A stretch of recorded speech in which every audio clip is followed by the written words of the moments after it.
언제부터 시작했습니다. 문화재로는 근대 이야기. 네. 저는 이 책에서 제가 본 것은 이 책에서 문화재로는 근대 이야기인데 여기서는 대한제국의 일을 바탕으로 얘기하고 있었습니다. 그런데 여기서 나온 일본의 행동에 대해 자신이 어떻게 생각하는지 말해주시면 됩니다. 우선 저는 일본 이때 당시가 조금 전쟁도 많고 신민 뭐라고 말했지? 식민지도 많았고 그렇게 전쟁도 해서 그 일본이 우리나라를 차지한 이 이유 때문에 우리나라를 하고 그래서 일본 뭐라 해야 되지? 그렇게 일본이 꼭 나쁘다고 생각하는 건 아닙니다. 다음 재현님 말해주세요. 저는 그래도 일본이 뭔가 그런 것에 대해서 아직도 뭔가 진심으로 사과하지 않고 아직도 책임이 남아 있다고 생각합니다. 네. 그럼 다음 주성님 말해주세요. 저는 일본이 무단으로 우리나라를 막 식민지로 만들고 부려먹고 그러는데 그냥 승전국이라는 이유로 강대국들도 다 눈 감아주고 그러는 게 약간 부당하다고 생각했습니다. 그러면 선생님 말해주세요. 저는 그 질문을 잘 못 알아들어가지고 근데 재현이하고 이렇게 질문을 잘 알아들었네. 그래서 먼저 말을 조금만 천천히 그 질문 부분만 얘기해 주겠습니다. 질문 부분은요. 여기서 나오는 일본에 대해서 일본이라는 나라에 대해서 어떻게 생각하는지요? 책에 나오는 일본에 대해서 네. 어쨌든 일본이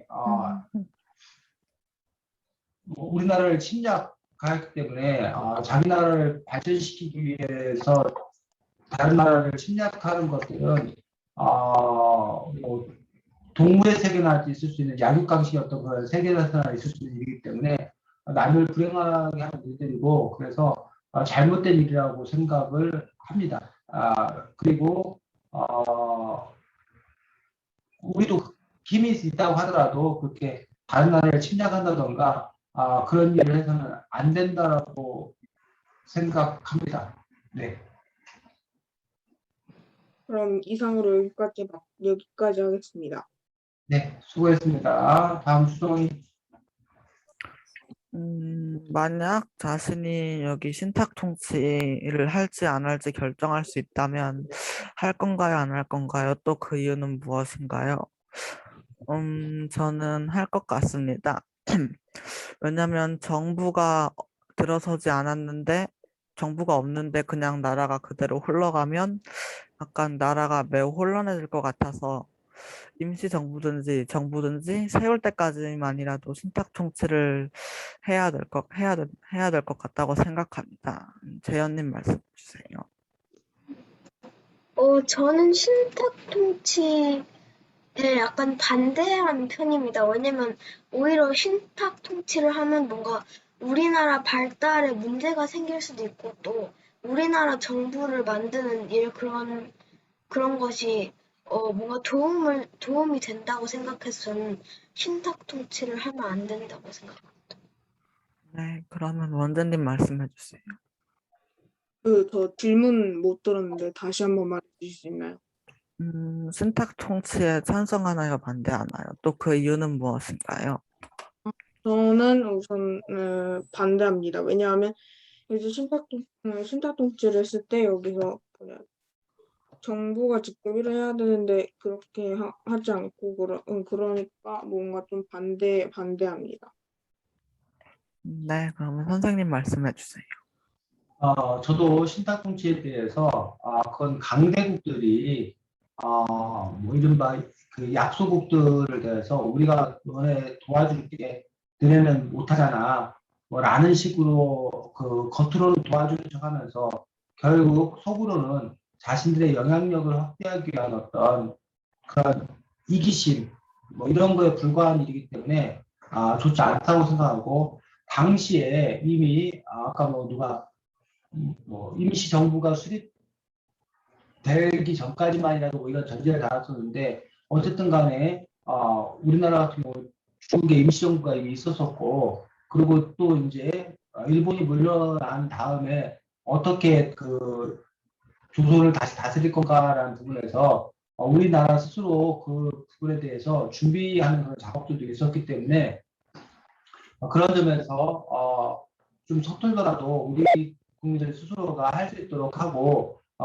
뭐 꼭 도와준다라고 하면 그 신탁통치의 방식이 아닌 다른 방식으로 도와줄 수 있었을 텐데 결국 신탁통치는 미국과 소련이 자신들의 그 영향력을 확대시키기 위한 어떤 그런 방법으로서 해간 거기 때문에 좀 이렇게 순수하다고 보지 않습니다. 네, 그러면 여기까지 하겠습니다. 네, 수고하셨습니다. 다음 지연이.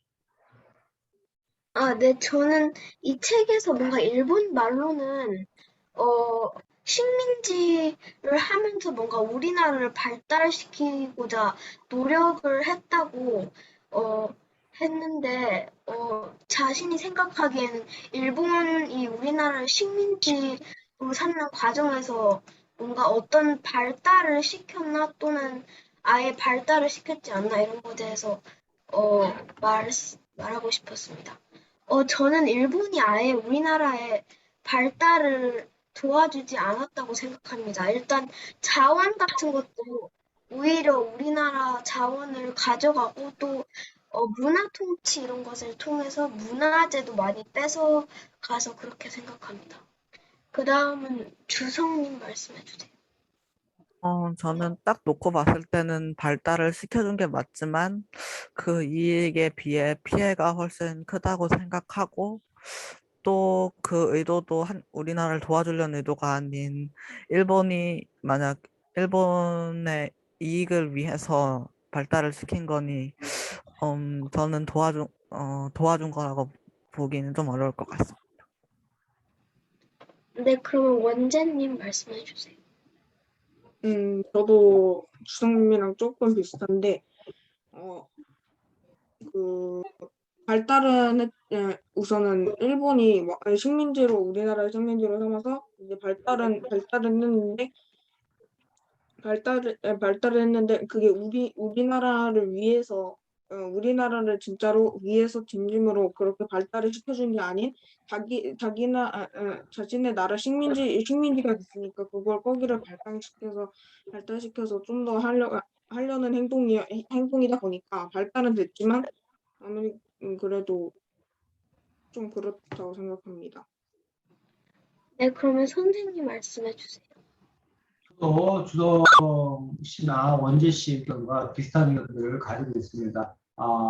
일제 침략기 동안에 실제로 농업 기술이라던가 아니면 뭐 철도 사업이라던가 아니면 여러 가지 제도 측면에서 우리가 서구의 근대적인 어떤 그런 부분들을 받아들이는 그런 측면들이 분명히 크다고 생각합니다. 그런데 그것이 과연 일본이 없었으면 우리가 못할 것이었는 건가를 부분에서 일본이 침략하지 않았다 하더라도 조선이 근대화 시킬 수 있었을 거다라고 생각한다면 그것들이 꼭 일본의 도움이라고 보기 어렵다는 어떤 그런 측면들과 또 한 가지는 일본이 아까 또 앞에서 얘기했다시피 일본이 그렇게 한 이유가 정말 조선을 발전시키기 위해서인 건가라는 측면에서 그것이기보다는 일본 자신들의 이익을 크게 하기 위한 어떤 그런 부분이었기 때문에 그런 점에서 그들이 생색낼 일이 아니라고 생각합니다. 네, 그럼 저는 여기서 마치겠습니다. 네, 수고했습니다. 준호님이 지금 들어오고 있는데,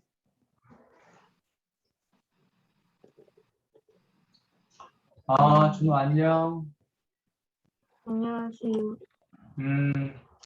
자, 준호야, 지금 다른 사람들은 다 진행을 했거든? 네가 오늘 10분 좀 늦게 들어와서, 와, 준호가 이렇게 생겼구나. 야, 신기하다. 준호 얼굴 처음 본다. 처음 보는 거 아니지? 옛날에 봤을 때 기억이 전혀 안 나다가. 언제는 준호 얼굴 처음 보지? 네. 자, 준호가 진행하면 되는데.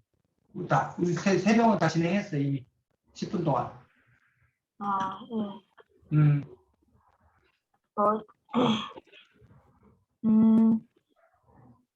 그냥 질문 말할게요, 이제. 아,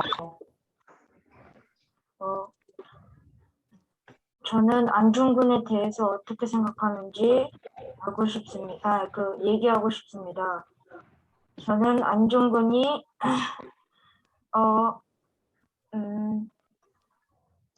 떳떳하다고 생각합니다. 왜냐하면, 일본 거기는 통일을 하는데 좀 나쁘게 생각하고 안중근은 좀 통일을 하는데 좀 좋게 생각함으로써 안중근이 일본이 통일하는 것에 대해 반대해요.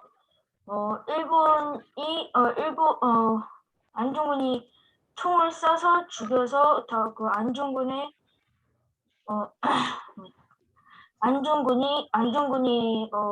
된 평화로 이어져서 저는 안중근이 떳떳하다고 생각합니다. 다음 주성님 말씀해 주세요. 저는 그 조선 총독을 죽이기 위해서 자신의 목숨을 바쳤다는 나라를 위해서 목숨을 바친 게 되게 위대하다고 생각합니다. 예. 다음 재현님 말씀해 주세요. 네, 저도 그 이토 히로부미를 살해한 사실이 엄청 대단하다고 생각하고, 그래서 앞에서 말씀하신 분들처럼 뭔가 큰 업적을 남기신 분이라고 생각합니다. 네, 다음 원재님 말씀해 주세요. 네, 이때 시대에 대한민국을 위해서 일본 총독 즉 이토 히로부미를 자신의 목숨을 바쳐 죽였다는 게 다른 지금 이 역사상 다른 독립가 분들처럼 위대한 업적을 남기신 거라고 생각합니다. 네, 다음 선생님 말씀해 주세요. 저는 개인적으로 안중근 의사의 그 동양평화론이라는 책에 대해서 관심이 많습니다. 다만 그 동양평화론이라는 어떤 그 자신의 신념을 과연 이토 히로부미를 죽임으로써 그런 방식을 표현해야 됐을까? 오히려 다른 방식이 더 낫지 않았을까라는 부분에서 그의 그 독립운동의 어떤 그 방식에는 100% 동의하지는 않습니다. 부분적으로 동의하지만 약간의 아쉬움들 뭐 이런 다른 방법이 있지 않았을까라고 다른 생각도 좀 갖는 편입니다. 이제 여기서 마치겠습니다. 네, 수고했습니다. 자, 지금 준호가 안중근 의사 얘기를 끝냈기 때문에 우리가 안중근 의사 얘기를 잠깐 하고 넘어가도록 하겠습니다. 안중근 의사라고 불러. 유관순 열사라고 불러. 우리가 예전에도 얘기했던 것 같은데 의사와 열사의 차이는 뭐야? 폭력, 비폭력? 의사와 열사의 차이. 의사는 약간 폭력? 총 같은 걸로 그런 거고 열사는 그냥 말로? 의사와 열사는 둘 다 돌아가셔야 돼. 싸우다가 돌아가시는데 의사라 불리는 분은 보통 폭력적인 방식, 물리적인 방식을 동원해서 자신의 뜻을 관철하려다가 돌아가신 분들을 우리가 안중근 의사, 윤봉길 의사, 이봉창 의사 이렇게 불러요. 반면에 유한순 열사 같은 경우는 대한독립 만세운동을 주로 일으켰었는데 그러다가 이제 옥중에서 돌아가셨는데 이렇게 자신의 뜻을 이루는데 폭력적인 방식을 사용하지 않냐고 자신의 목숨을 바쳐서 하는 어떤 그런 부분. 그래서 근데 현대 인물 중에는 전태일 열사라고 혹시 전태일 들어봤어? 전태일이라고 원래 그 노동자 재단 옷감 그 자르는 그런 재단사였는데 그 당시 노동 환경이 너무 안 좋아서 노동법을 지켜라라고 이렇게 요구하면서 자신의 몸에 불을 붙여서 그렇게 항거했던 그런 분들 같은 경우에 열사라고 얘기하는 그런 부분을 볼 수 있습니다. 어쨌든 그렇고 자 안중근 의사 당시에 이른바 러시아와 일본이 전쟁을 벌였어. 러일 전쟁 들어봤어? 네.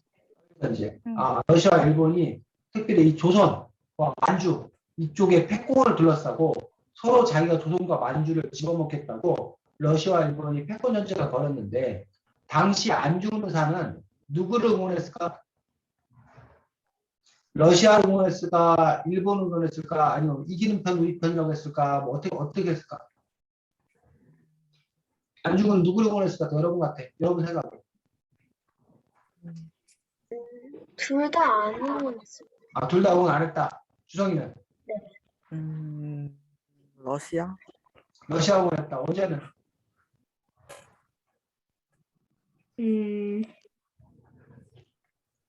일본? 일본 응원했다. 준호는 러시아에. 러시아 응원했다. 자, 안중근 의사하면 우리는 당연히 생각되는 게 안중근 의사하면 바로 반일, 독립운동가를 우리가 생각하기 쉬워. 그럼 일본을 미워하고 반일 독립운동가이기 때문에 당연히 일본을 응원하지 않고 러시아를 응원했을 거라고 생각할 수 있지만 사실 안중근 의사는 일본을 응원했습니다. 일본이 러시아를 이긴 일에 대해서 통쾌한 일이라고 그랬어요. 아주 자랑스럽다고 그랬어요. 일본이 자랑스럽다고 그랬어요. 즉 안중근 의사는 일본과 조선이 힘을 모여서 협력해서 러시아를 비롯한 서열강, 유럽의 열강 힘센 나라들 침략을 뭐 해야 된다? 물리쳐야 된다라고 주장했어요. 이렇게 주장한 거예요. 이런 주장이 담겨 있는 책이 무슨 책이야? 동양평화론이에요. 동양이 평화롭게, 우리 러시아, 아니 한국, 일본, 중국 이런 나라가 동북아시아가 평화롭기 위해서는 우리들이 힘을 합쳐야 된다. 그래서 서구차 열강, 영국, 프랑스, 독일, 이런 러시아 이런 나라들의 침략을 우리가 뭐 해야 된다? 물리쳐야 된다. 자, 그런데 안중근이 이른바 누구? 이토 히로부미. 한자로는 이등방문이라고 해요. 이등방문. 이토 히로부미를 이거 일본 이름이고 이등방문 한자 이름이고 이토 히로부미를 사살해. 총을 쏴 죽여. 아니 일본과 조선이 힘을 협력해갖고 이 서구열강을 물리쳐야 된다고 주장했던 사람이 왜 이토 히로부미는 또 쏴 죽이냐고. 왜 이토 히로부미를 쏴 죽인 거야?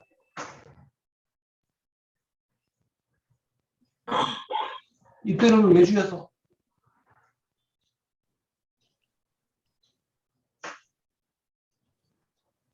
없어? 이토 히로부미를 왜 죽였는지 몰라? 자, 이토 히로부미가 안중근이 보기에는 조선 침략에 뭐한 사람이야? 앞장선 사람이야. 그래서 조선을 침략하면 조선과 일본의 사이가 좋아지 나빠져? 나빠진다. 조선 사람들이 일본 사람들을 싫어하게 된다. 우리 침략자니까. 즉 우리는 조선과 일본이 싸워야 되는 게 아니라 협력하고 친하게 지내야 된다. 근데 일본 너네가 그럼 나를 친구로 여겨줘야지. 너가 왜 나를 부하로 삼으려고 왜 나를 노예로 삼으려고 하냐. 네가 나를 부하로 삼고 노예로 삼으려면 난 너랑 뭐 할 수밖에 없다? 싸울 수밖에 없다. 근데 그거에 이 이토 히로부미가 앞장선다고 판단한 거야. 안중근은. 그래서 이 이토 히로부미가 사라져야, 없어져야 그래야 일본 내에서도 파가 나뉘어. 이른바 강경파와 온건파가 있어.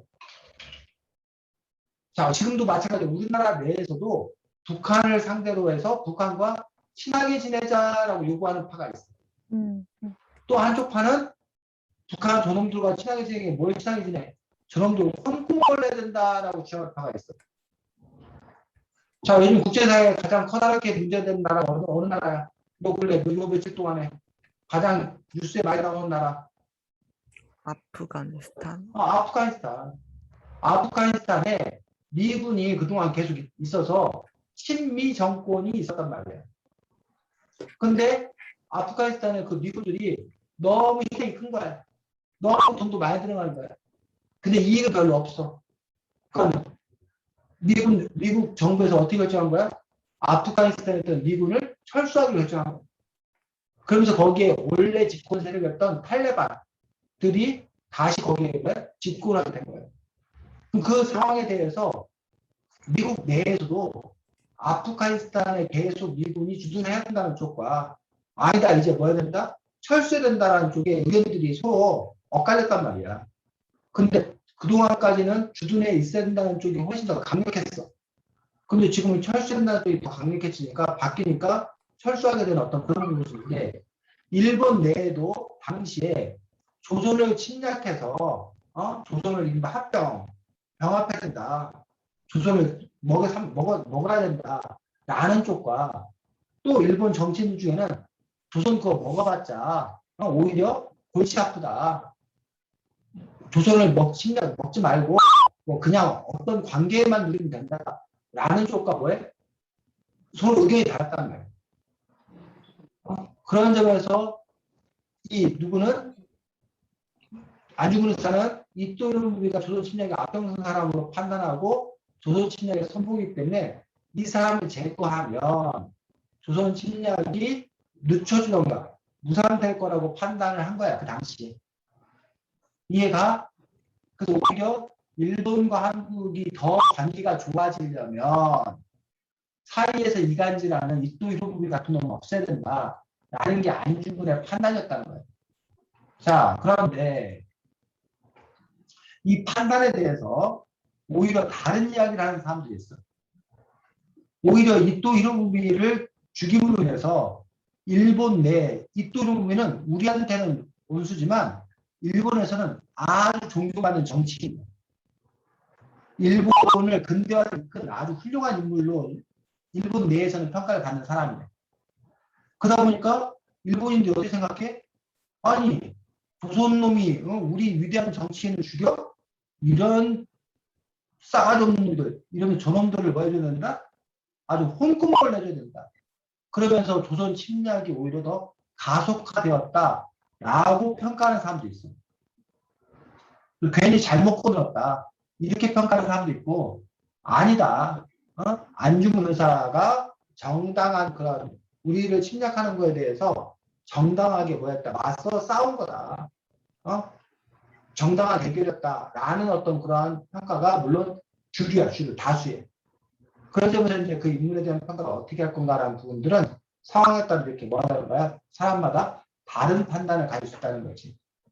그래서 여러분들이 오해할 수가 있는데 안중근이 이토루를 죽인 것은 몇 년인지 혹시 알아? 1909년. 9년이야, 1909년. 우리나라가 일본에게 나라를 빼앗긴 건 1910년이야. 그러니까 우리가 일본에게 나라를 빼앗기 전 1년 전에 이토루를 죽인 거야.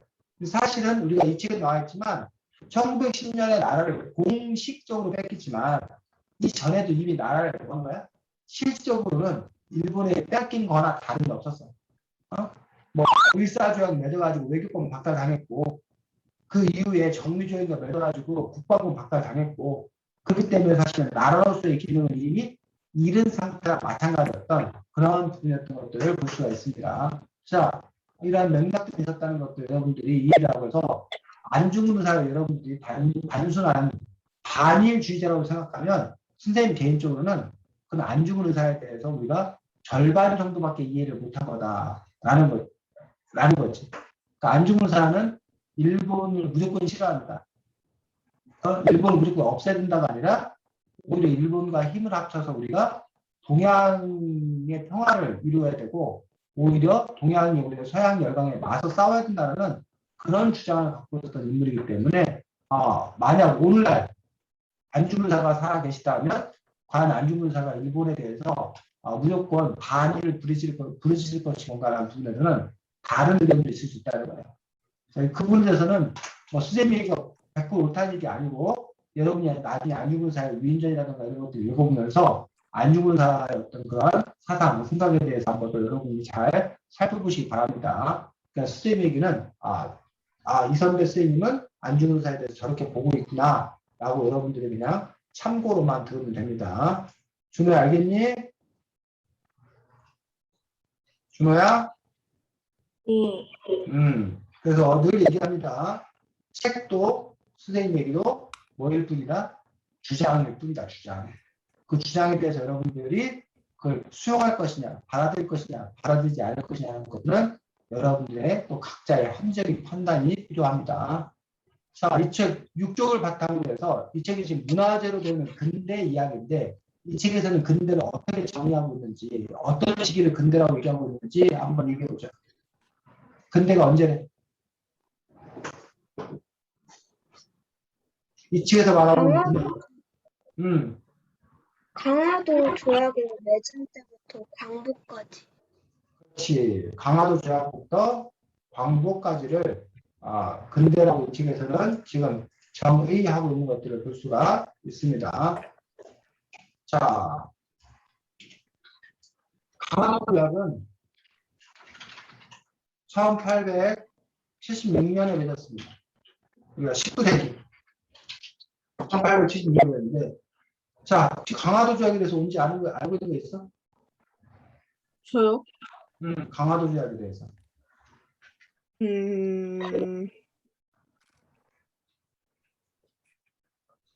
배웠는데 까먹은 것 같아요.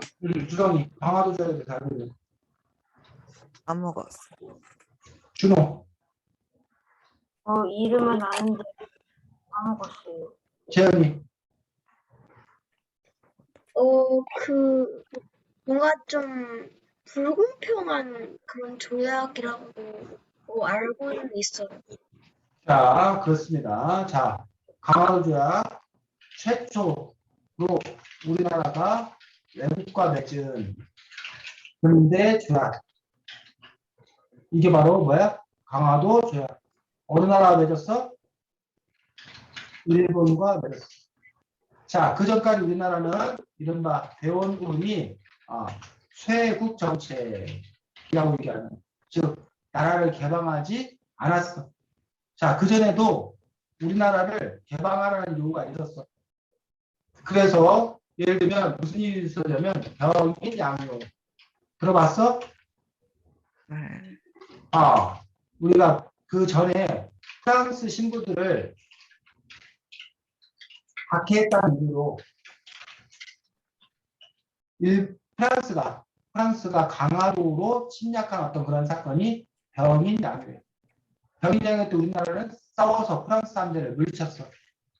그 다음에 신미양요. 신미년에 그 전에 한참 전에 미국 참선인 제너럴 셔머가 대동강에 올라갔다가 그 배를 우리가 불태웠다는 거를 빌미 삼아서 역시 미국 군대가 우리나라에 강화도에 쳐들어왔다가 역시 우리 군사의 강력한 저항에 결국 퇴각한 그분들이 신미양요예요. 병인양요, 신미양요 때에 프랑스나 미국이 우리를 개방시키려 했지만 우리는 한사코 뭐 했어? 거부했어. 조약을 맺지 않았어. 그런데 이른바 대원군이 실각 쫓겨났어. 그러면서 쉽게 말해서 정권이 바뀌었어. 개화파들이 정권을 잡았어. 그런데 그때 마침 일어난 사건이 이른바 운요 사건. 운요 사건은 일본 배가 우리나라에 와가지고 자기들 마음대로 그 항구를 막 침략하고 막 그런 일이 벌어졌어.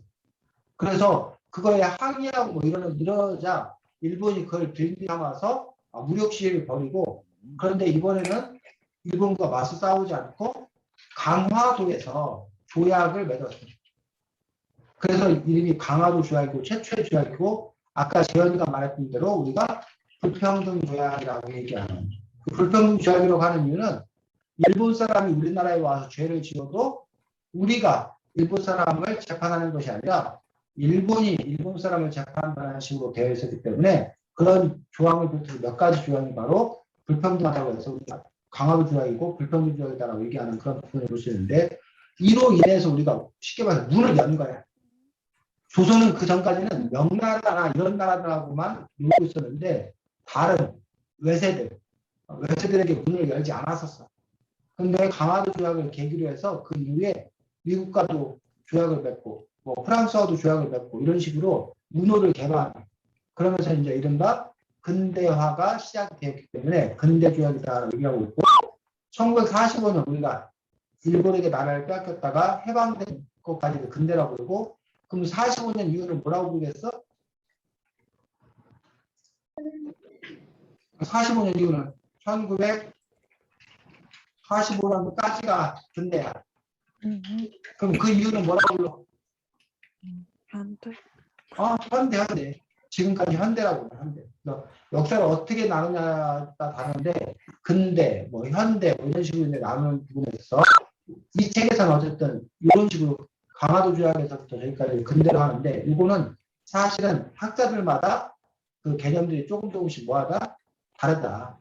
이런 걸 볼 수 있는데, 보통 우리가 어쨌든 근대화식이다 하면은 보통 이 책에서 나와 있는 것들을 갖고 얘기하는 경우가 많습니다. 자, 이 책에 보면 제일 처음에 갑신정변에 대해서 나와. 갑신정변에 대해서 나오는데 갑신정변에 대해서 자신이 알고 있는 거 한번 얘기해보자. 준호. 왜요? 갑신정변에 대해서 알고 있는 거. 처음 듣는 그래? 언제는? 진전명이요? 갑신정변. 처음 듣는 것 같은데. 그래, 주성님. 그 개화파들이 뭐 나라를 근대적으로 바꾸려고 일본과 손잡고 한 정변이라고. 채연이는. 저도 뭔가 근대적으로 바꾸고 또 우정총국과 관련이 있다고 알고 있었어요. 그렇지. 이 책 첫 번째 때 나오는 거. 17쪽부터 뭐 21쪽까지 쭉 나오는 게 갑신정변이지. 준호하고 언제가 처음 들었다고 해서 되게 당황스럽네. 이 책에 첫 편에 쭉 나오는 얘기인데. 자, 갑신정변은 이 갑신이라는 말이 60갑자 뒤에 나오는 갑신년에 일어난 정변이라는 말은 쿠데타. 군사행동. 갑신년에 일어난 정변에서 갑신정변, 쿠데타에서 갑신정변이라고 그러는데 개화파 젊은이들이 중심이 되어서 일본식으로 근대 개혁을 하기 위해서 쿠데타를 일으킨 거야.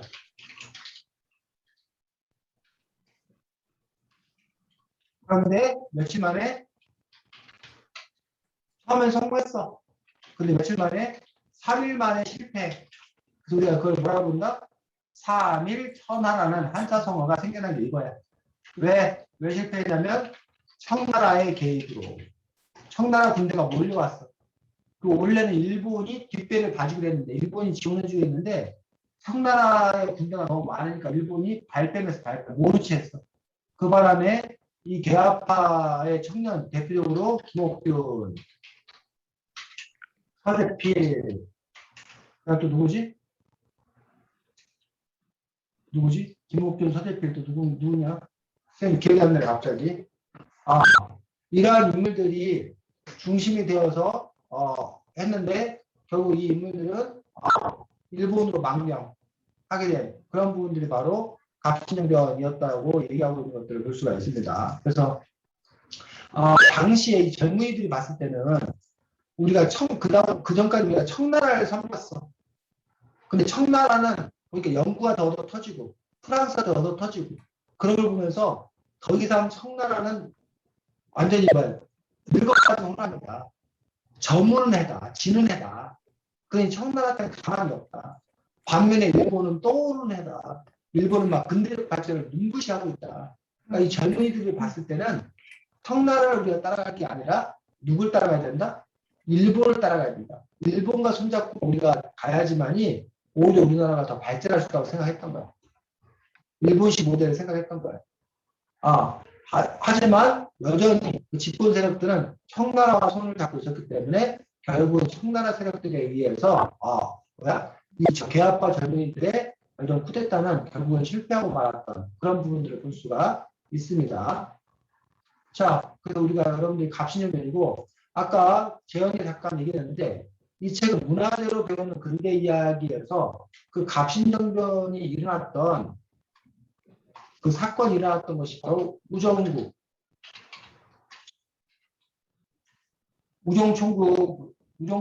우정총국이라고 하는데 그것들을 문 여는 날, 그 잔치하는 그날 이제 끝날 얘기인데 우정국 오늘날로 말하면 어디를 말하는데?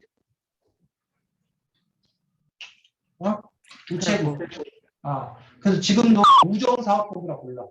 그 저기를 우체국들의 그 위에 그 관리하는 곳은 우정사업본부라고 부르는데 옛날에 그 이름이 바로 우정국이었던 그런 부분들을 볼 수가 있습니다. 그래서 거기가 우체국이 쉽게 말하면 문 여는 거야. 우리나라 전체적으로 우편 서비스를 개시하고 그런 걸 하기 때문에 나라의 그 관리들이 모여서 축하연을 벌이는데 그날을 기점으로 그런 군사 쿠데타를 일으켰던 그런 부분들을 볼 수가 있습니다. 그래서 갑신정변과 우정국이라는 어떤 그러한 건물들 여러분들이 함께 엮어서 생각하면 됩니다. 자, 25쪽에 보면 조선의 당시 여자들의 형편에 대해서 나오거든. 어떻대? 25쪽에 조선의 여자들이 당시 어떻대?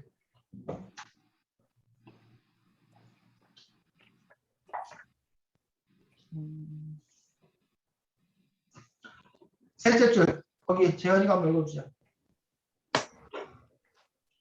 이화학당이 세워질 무렵 조선에서 여자들은 공부는커녕 바깥 나들이조차 하지 않았어요. 자, 조선의 여자들은 공부도 안 했고 바깥 나들이도 하지 않았다라고 되어 있는데 오늘날 우리가 아프가니스탄을 엄청나게 비난해. 아프가니스탄 그 탈레반 세력들을 엄청나게 비난하는데 미국이 그 아프가니스탄을 침공했거든. 그때 미국이 아프가니스탄을 침공한 커다란 이유가 두 가지가 있어. 첫 번째는 이른바 미국에 대해서 그 이슬람 세력들 중에 과격한 이슬람 세력들이 막 9.11 테러를 일으켰잖아. 미국 뉴욕을 공격했잖아.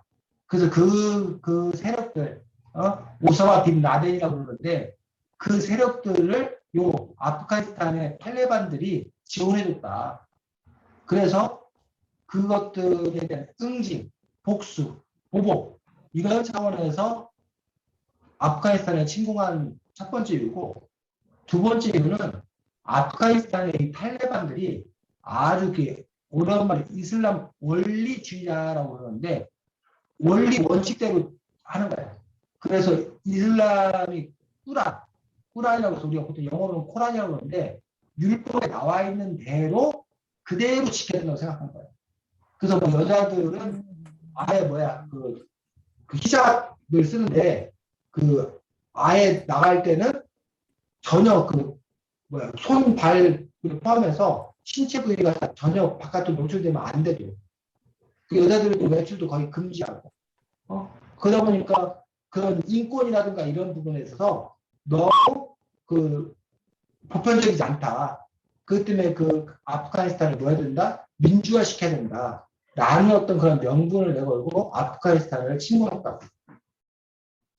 그래서 우리가 아프가니스탄에서는 여학생들이 없는 거지, 쉽게 말하면. 여자들은 공부 안 시키는 거지. 학교에 안 보내는 거지. 그리고 아프가니스탄에서 재원이처럼 저렇게 얼굴을 드러내면 그 여자를 죽여. 얼굴 드러내놓고 다닌다는 이유로. 우리가 보면 상상도 할 수 없는 일이잖아. 지금 우리가 생각하면 상상도 할 수 없는 어떤 그런 일들인데, 그런데 불과 100년 전, 200년 전 조선도 뭐 했다는 거야. 물론 아프가니스탄만큼 심하지는 않았지만 여전히 우리 사회에도 뭐 했다는 거야? 그런 여성 차별이 심했다는 거지. 그런 점에서 여러분들이 이러한 책을 바라볼 때 단지 옛날에 그랬어라고 바라보는 것이 아니라 오늘날과 또는 세계 여러 나라들과 여러분들이 비교해서 생각해보고 그렇다면 아프가니스탄의 어떤 그런 부분에 대해서도 우리가 조금은 다른 각도에서도 이해할 수 있다고 생각합니다. 자, 27쪽에 보면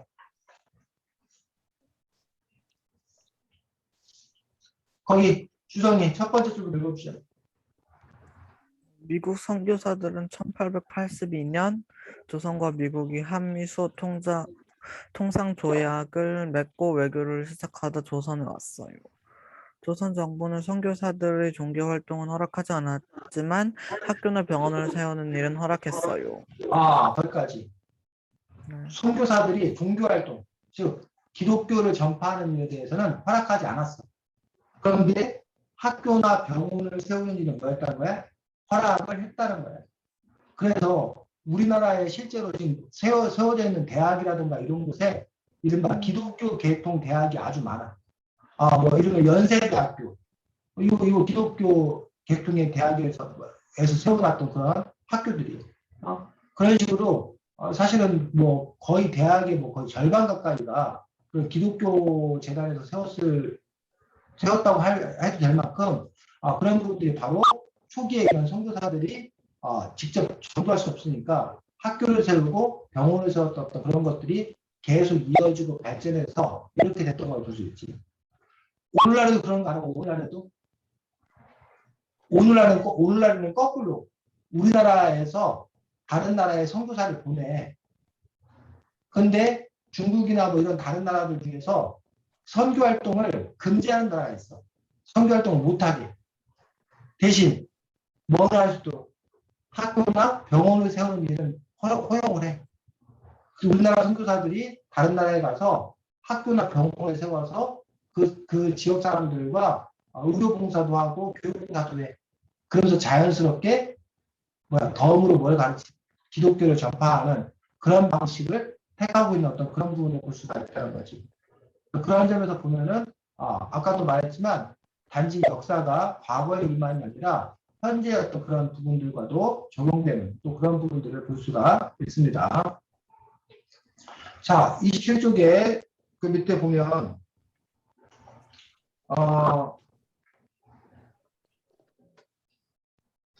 제일 끝에 마지막 문단 언제 읽어주자. 당시 조선에서는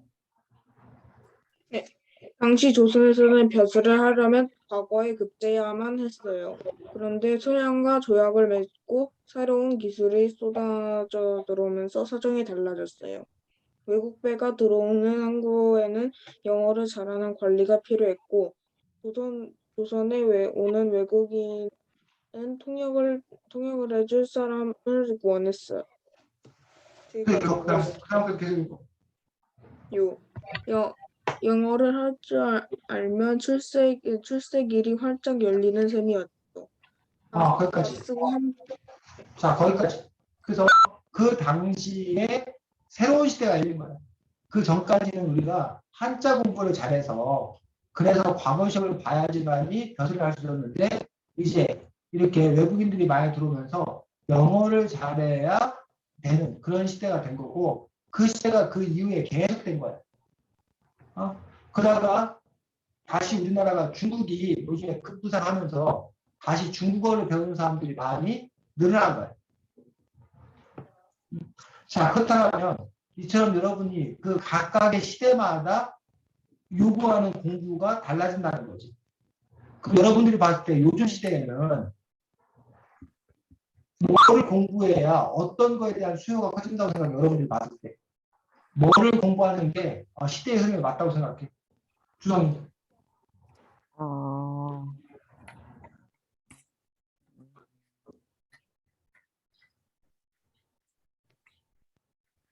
잘 모르겠어. 언제? 네? 언제? 요즘에 보면 어떤 공부를 많이 하라고 그래요? 요즘 뜨는 공부가 뭐야? 새로운 시대에 맞게. 수학이나 영어요. 수학이나 영어? 왜? 아마 수학은 뭐 예전부터 지금 요즘에 수학이 사회생활에서 좀 제일 많이 쓰이고 그렇고 그리고 학교 생활에서도 중요하게 과목 중에 중요하게 여겨지는 과목 중에 하나다 보니까 그걸 수학을 배우고 그다음에 영어는 우리나라에 그 뭐냐 외국 문화들이 많이 들어와 있기 때문에 외국 사람들도 있고 외국 문화들도 많고 그렇기 때문에 영어를 배우면 이득을 더 보기 때문에 네 이렇게 그래. 자, 선생님 때는 없었던 것들이 요즘에 학생들이 많이 배우는 게 있어. 선생님 때도 수학 영어 중요하다고 그랬거든? 근데 선생님 때는 전혀 배우지 않고 전혀 잊지도 않았던 건데 요즘 여러분들은 배우는 게 있는데 요즘 그것도 많이 배우는 게 있는데 재현이 뭐 같아?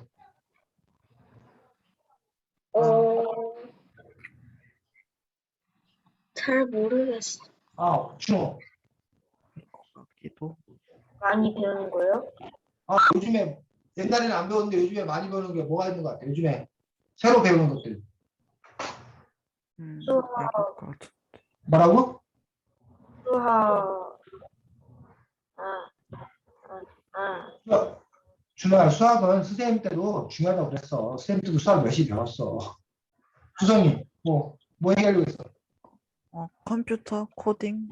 그렇지. 요즘 애들 학교에서 무슨 코딩 교육 뭐 이런 거 해가지고 방과후 뭐 이런 데서 코딩 교육 그런 프로그램도 하고 심지어는 코딩 교육을 학교 교과 과정에 넣자고 주장하는 사람도 있을 정도로 코딩 교육에 대한 이야기가 많다는 얘기야. 왜? 요즘 이른바 컴퓨터 프로그래밍, 이른바 IT 쪽의 일들이 점점 커지는 거야. 모든 것들이 그 IT 산업과 맞물려 있기 때문에 그런 IT 쪽의 일을 잘 알아야 그래야 일자리 같은 것도 만들어지고 그렇기 때문에 그쪽 분야가 많이 뜨고 있는 것들을 볼 수가 있어. 특히 요 근래에 제일 많이 나오는 단어가 혹시 뭔지 알아? IT 분야 중에서도? 요 근래 여러분 혹시 들어봤어? 메타버스라고 들어봤어? 메타버스? 네. 요즘에 제일 많이 뜨는 단어는 메타버스. 그래서 메타버스를 알아야 된다 해가지고 근데 이제 여러분한테 선생님이 그렇다고 지금 그걸 고난을 좀 그래. 왜냐하면 여러분들이 앞으로 사회에 나와서 본격적으로 활동할 시기는 앞으로 최소한 10년, 뭐 15년 이후인데, 근데 10년, 15년 후에 또 여전히 그게 지금 말하는 것들이 여전히 뭐 할 건지 중요한 것일지 아니면 또 그때 가서 또 뭐 해버렸지? 뭐 새로운 걸로 확 바뀌어버릴지 모르겠어.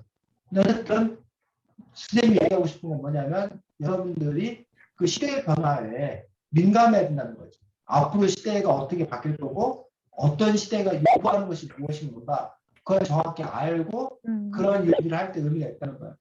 재현이가 만화를 잘 그려. 그런데 옛날 만화가들은 다 뭘로 펜으로 직접 뭐 했다는 거야? 그렸다는 거야. 종이에 그렸다는 거야. 근데 요즘 만화도 아니고 뭐라고 그래 요즘에 만화가라고 안 하고 뭐라고 그래? 웹툰이야, 웹툰. 웹툰이라고 그러고, 아예 그 사람들은 종이로, 펜으로 그리는 게 아니라, 뭘로? 컴퓨터 전자펜으로 그래픽 작업해서 이렇게 작업을 하잖아.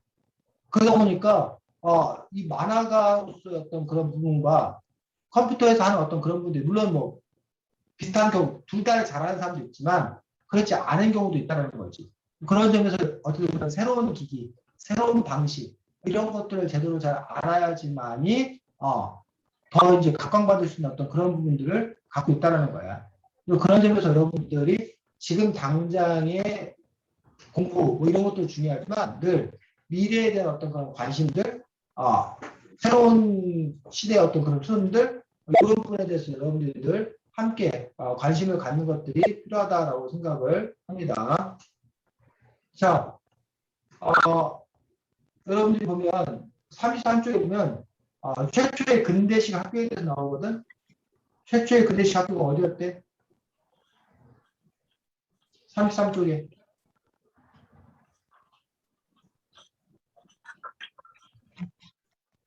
원산학사. 어디에?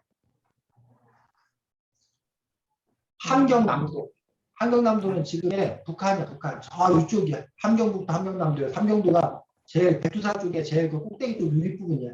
그쪽에 함경남도의 원산학사가 이른바 최초의 근대식 학교로서 여러분들이 그 이름을 여러분들이 알아두면 됩니다. 자, 38쪽에 보면 명성황후의 외교정책에 대해서 나오거든. 명성황후의 외교 정책은 어떤 거였어? 38쪽.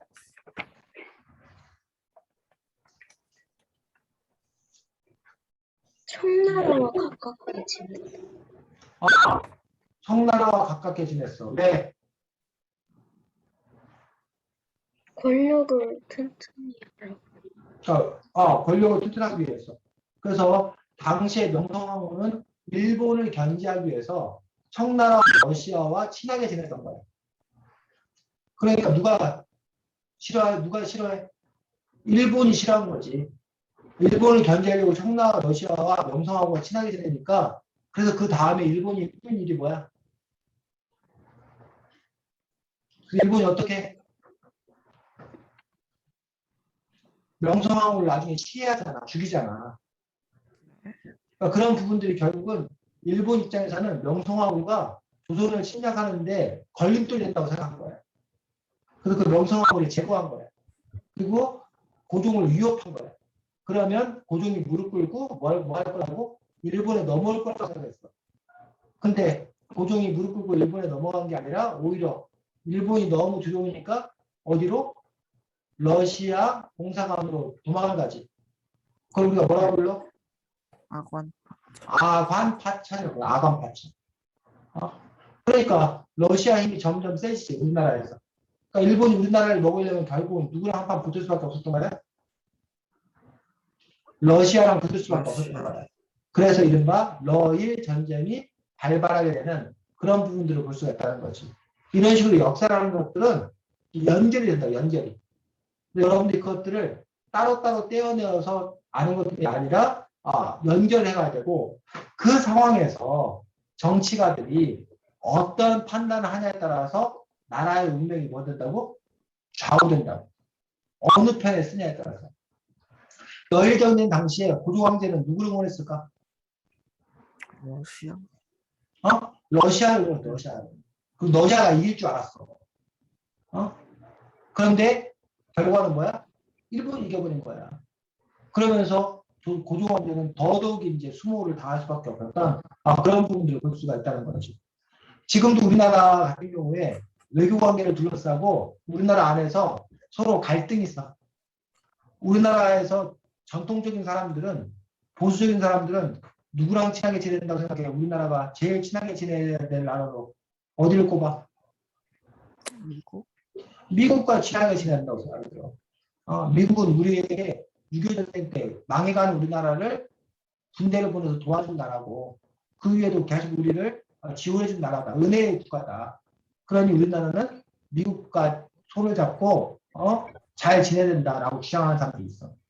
반면 미국은 자기의 이익을 위해서 우리를 도와준 거지 미국이 순수한 마음으로 우리를 도와준 건 아니다. 이번 아프가니스탄 봐라. 미국은 자신들의 이익이 안 되면 언제든지 미군을 뭐 한다? 철수한다. 현재 우리나라도 미군이 있는데 미국이 자기들의 이익이 안 되면 미군은 언제든지 뭐 할 거다? 철수할 거다. 그러니 우리가 미국을 믿으면 안 된다. 라고 주장하는 사람도 있어. 반면 자 봐라. 아프가니스탄에 미군이 철수하니까 아프가니스탄 그만 망하는 거 봐라. 그러니 우리나라에서 미군이 철수하면 북한이 쳐들어와서 우리나라 그만 망한다. 그러니 우리 미국한테 잘 보여야 된다. 무슨 일이 있어도 미군을 꽉 뭐야 된다? 붙잡아야 된다. 그러니 우리가 미국 눈맞게 나는 일을 해서는 절대 안 된다. 이런 주장을 펼치기도 하더라는 얘기지. 그런 부분에서 과연 여러분들은 어떤 이야기가 더 맞다고 생각하는지, 우리나라는 어떠한 외교 정책을 펼쳐야 된다고 생각하는지. 그런 점에서 이제 그것들은 결국 정치 지도자가 결정하긴 하지만 그 정치 지도자의 결정은 결국은 국민들의 뜻이 반영되기 때문에 여러분들은 그 사태를 어떻게 바라볼 것인지 봐야지. 그래서 어떤 사람들은 오히려 중국이 우리와 가깝게 있고 현재 중국의 영향력이 점점 커져가니 오히려 우리는 중국과의 관계를 원만하게 하는 게 더 나아다, 중요하다, 낫다. 이렇게 주장하는 사람도 있고 또 어떤 사람은 괜히 미국과 중국 사이에서 어느 한쪽 편을 들면 골치 아파진다. 그런 이른바 등거리 외교. 미국, 중국 어느 편도 들지 말고 그냥 간에 붙었다, 쓸개에 붙었다. 미국 가서는 미국이 최고예요. 미국이 좋아요. 그러다가 중국 할 때는 또 중국이 최고예요. 중국이 좋아요. 그랬다가 이런 식으로 뭐 하자? 이중 플레이를 하자. 라고 주장하는 사람도 있어. 이런 식으로 다양한 아이디어, 다양한 의견을 내더라는 거지. 재현이는 어떻게 된다고 생각해? 재현이가 보기에는.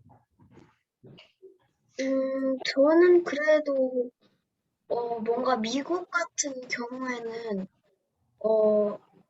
미국을 그 앞에서 뭔가 비판하거나 그러진 않지만 그래도 뭔가 미국한테 또 잘해주거나 그럴 필요는 없다고 생각하고 그 동시에 뭔가 우리의 발전에 더 힘을 써야 한다고 생각해요. 주석이는 어때? 전 선생님 마지막에 말씀하신 것처럼 두 나라의 둘 다, 둘 다 좋아? 아빠, 엄마 둘 다 좋아? 네. 언제는? 저도 둘 다. 응? 저도 둘 다요. 둘 다 좋아. 준호는? 저도 둘 다 좋아요. 둘 다 좋아. 뭐 이런 식으로 어쨌든 뭐 지금 여러분이 결정하는 건 아니고 여러분이 앞으로 그런 관계들에 대해서 역시 더 잘 알아보고 어떤 방향으로 가야 되는 건가라는 것에 대해서 생각할 필요가 있고 우리가 이렇게 역사를 바라보면서 그런 교훈을 얻는 거죠. 과거에 우리가 어떻게 해서 이런 결과가 있었구나.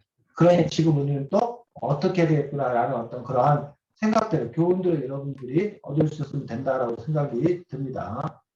자, 아까 우리가 그 일본에 대해서 뭐 얘기하고 있었는데 74쪽 잠깐 보고 74쪽.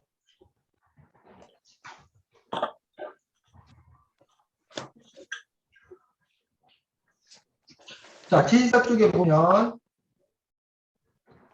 서울에서 인천까지가 얼마 걸렸대? 기차로 서울에서 인천까지. 1시간 74쪽에 나왔어. 첫째 줄에. 1시간 40분. 1시간 40분. 근데 그거를 순식간에 도착했다고 그 당시 사람들이 몰랐다는 거야. 와, 겁나 빠르다 그랬다는 거야. 자, 지금 대전에서 서울까지 얼마 걸려? KTX 타면? 2시간. 대전에서 서울까지 KTX 타면 50분 걸려. 55분 정도 걸립니다. 1시간이 안 걸립니다. 지금 여기서 말하는 1시간 40분이면 대구에서 서울까지야. 근데 인천은 서울 바로 옆에 붙어 있어. 근데 그 당시 1시간 40분 걸렸다는 거야. 근데 그것이 아주 빠른 거였다는 거야. 왜냐면 그 전까지는 걸어서 12시간 걸렸다. 12시간 걸리는 길을 1시간 40분 만에 갔으니까 엄청 빠르다고 얘기하는 거지. 근데 그 얘기 알아? 거북이가 빨라 느려 우리가 보통 거북이 얘기할 때. 느릿느릿 간다고 그러잖아. 근데 거북이에 달팽이가 탄 거야. 거북이 등 위에 달팽이가 탄 거야. 그 달팽이가 그 옆에 걸어가는 달팽이, 기어가는 달팽이한테 야, 거북이 아저씨 진짜 빨라. 완전히 바람을 가르며 달리고 있어. 누구 입장에서는? 달팽이 입장에서는 거북이가 겁나 빠른 거지. 하지만 토끼 입장에서 보는 거야? 거북이가 엄청 느린 거지.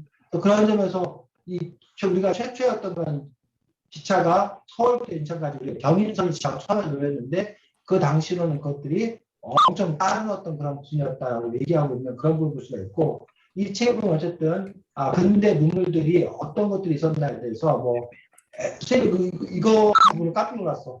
에디슨이 전구를 개발했는데 불과 미국에서 전구를 발명한 지 8년 만에 우리나라에 들어온 거야. 그러니까 우리나라가 사실 고종 때 자동차, 전기, 전화 이런 거를 엄청 빨리 받아들인 거야. 그 고종이 그런 근대 문물에 관심이 많아서 가지고.